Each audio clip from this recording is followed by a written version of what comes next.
আজকে চলে এলাম কদবেল মাখা খেতে। তো দেখতেই পাচ্ছেন সবাই, কাকু কদবেলটা ফাটিয়ে নিল।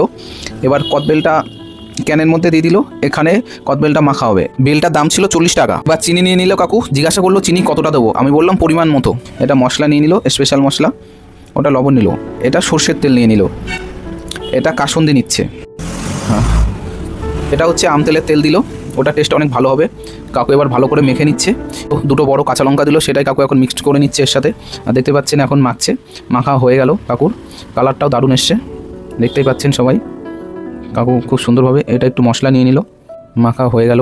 এবার দেখতে পাচ্ছেন কাকু মাখা কদবেলের খোলার মধ্যে ঢুকিয়ে দিল।